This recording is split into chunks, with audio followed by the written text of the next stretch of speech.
Shalom and blessings, children of Yahuah and the truth. We are on part 12 of the action Besorah, Yahuah's redemptive story. And I really hope that this is helping teach you guys up in the way you should go, and teaching you more that maybe you didn't really know about Yahuah. Okay, we are on Sibling Rivalry, based on Numbers 12. After all these years, Aaron and Miriam are tired of always following the command of their little brother Moshe. Why does Yahuah favor him? You're right, Miriam. It's time we have a talk with our little brother. In anger, they go to Moshe. We're tired of having you run everything, Moshe. Do you think you are the only one who can speak for Yahuah? Didn't Yahuah call Aaron to be the high priest? And don't forget, I'm a prophetess too. Before Moshe can answer, Yahuah calls the three of them to the tent of meeting. I have always spoken to my people through dreams and visions. Moshe is the first prophet I have ever spoken with face to face. Doesn't that tell you something?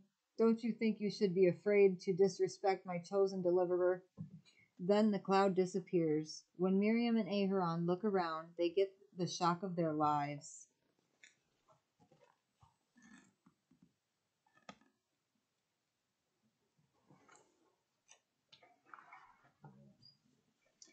Miriam discovers that she suddenly has leprosy, the disease that Yashreelites dread most.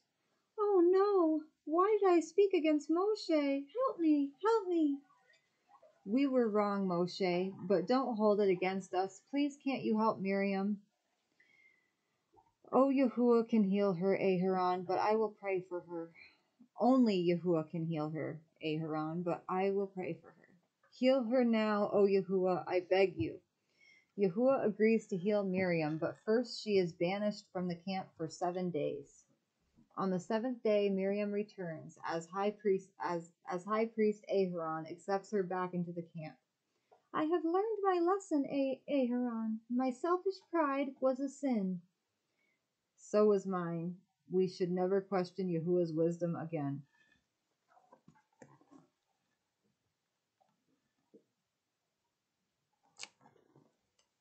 Spy versus Spy, based on Numbers 13:1 through 14:10. The Yashreelites continue their journey until they reach the wilderness of Paran. There, Moshe orders them to set up camp. And it shows Egypt, or Mitzrayim, the route of the spies, wilderness of Paran, Yashreelite camp is here, Canaan, and Hebron is where they are headed. Moshe calls one man from each tribe to attend an important meeting. We are on the border of Canaan, the land Yahuah has promised to us. But before we go into it, we must know what lies ahead. What are your plans? We need to explore the land, Joshua. We must find out what the people are like, how many rivers we will have to cross, how well the cities are fortified. It's a dangerous job, but it must be done. Each man here can act as a scout, and we'll get started right away. Look at that city and the size of those walls.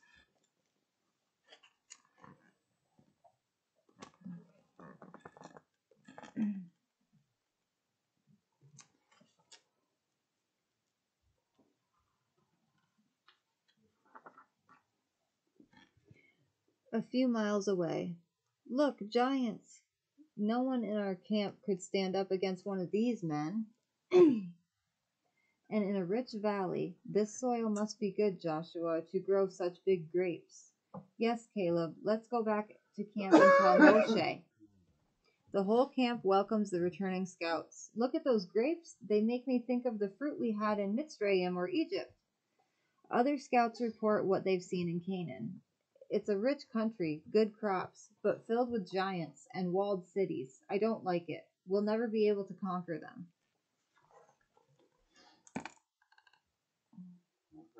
Those are the giants.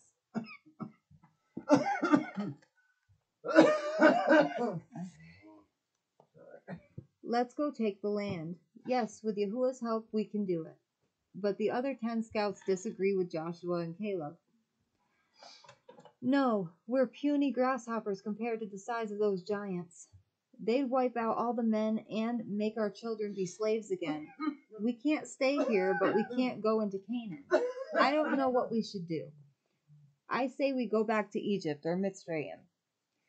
Yahuah led us here. To trust him, and he will help us conquer the land he promised us. But can we be sure? Where is your courage and your faith in or amunah in Yahuah?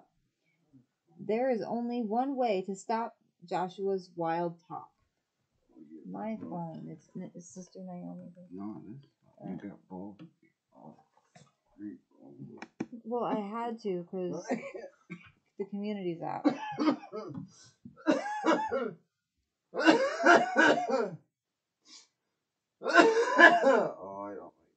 The report of giants and strong walls from the first scouts frightens the people. In their fear, they want to make Joshua and his fellow scout Caleb stop encouraging an invasion.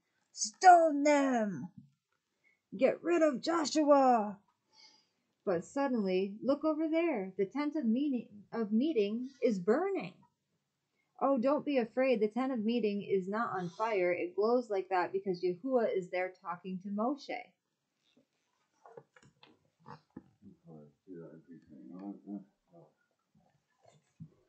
Okay.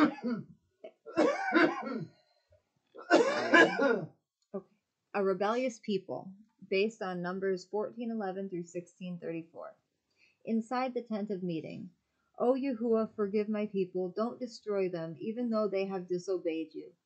Moshe comes out of the tent of meeting, and a hush falls over the crowd. He raises his hands.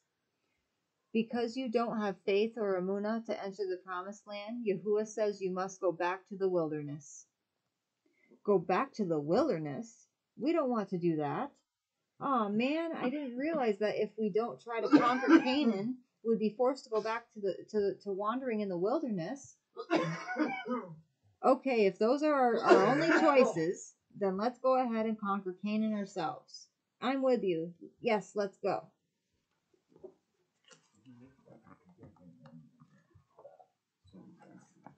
Okay. Plans are quickly made, and the men go to tell Moshe, you can go back to the wilderness, but we're going to Canaan.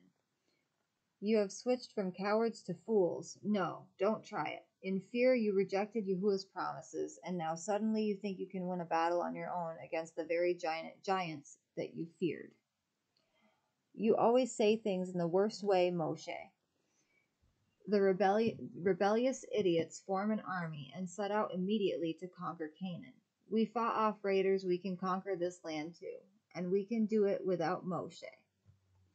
But as they go up a hill, the defending army attacks.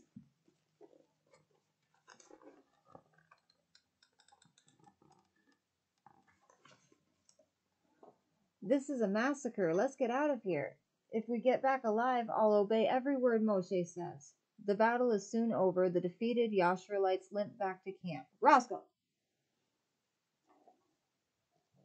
Okay, sorry about that. What happened? We didn't have a chance. The enemy came at us from every direction. Our leaders were the first to run. The people see the results of disobeying Yahuah, and for a time they gladly follow Moshe. But then a man named Korah and others who help in the tent of meeting grow jealous of Moshe's leadership. We are as good as Moshe. Why should he tell us what to do? Let's tell Moshe we'll take care of things ourselves. Korah and his followers go to Moshe, and Moshe calls all the people together. Tomorrow the Adonai will show us whom he has chosen to lead our people.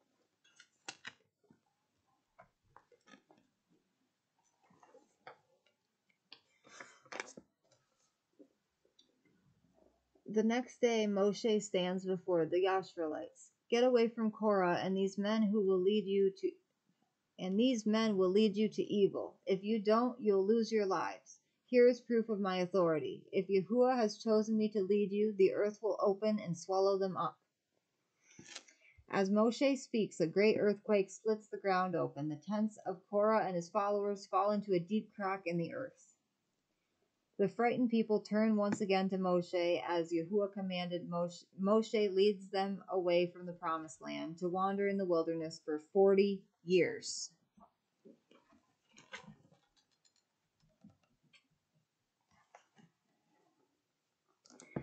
Two strikes and you're out, based on Numbers 20, 1 through 13. Okay, here we are. Two strikes, you're out. Okay.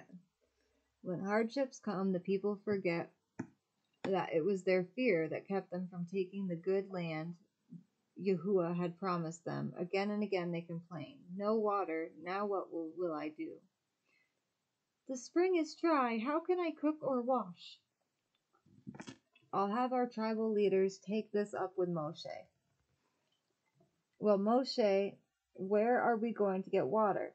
Did you lead us out here to die of thirst? We've had enough. Let's go back to Mitzrayim or Egypt. At least there we had food and water. You want water? I'll give you water. In a fit of anger, Moshe strikes a nearby rock with his staff twice. Water pours out, but Yahuah is not happy. How can Moshe teach the people to obey if he doesn't obey? Because of his bad example, Yahuah tells Moshe that he will not enter the promised land.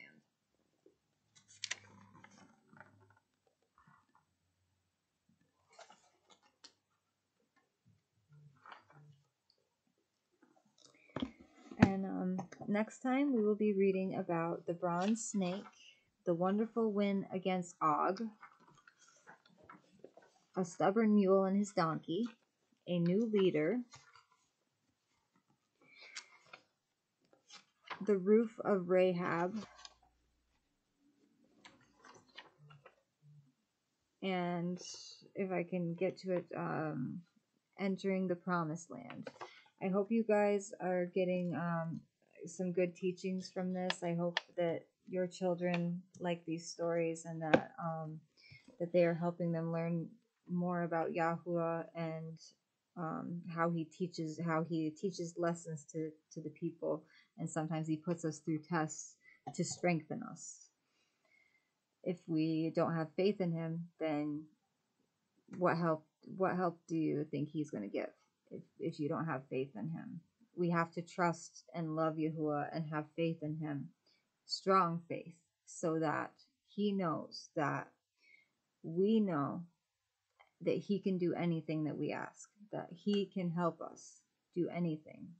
He can do anything. He can make miracles. He can make water in the desert. That's been happening. That's been recorded, like in the news and on AVS's channel. He still uses the titles, but he talks about Yahuah, and I don't think it's right that he uses the titles still, because even though like you'll have more subscribers using the titles, it's not correct. It's the only correct way to do this is to use the true name of Yahuah. It's the only name under which we can be saved, Yahuah Yahusha. I love you all, and I hope you all learned some valuable lessons today. Shalom and blessings. Baruch haba Bashem Yahuah. Love you.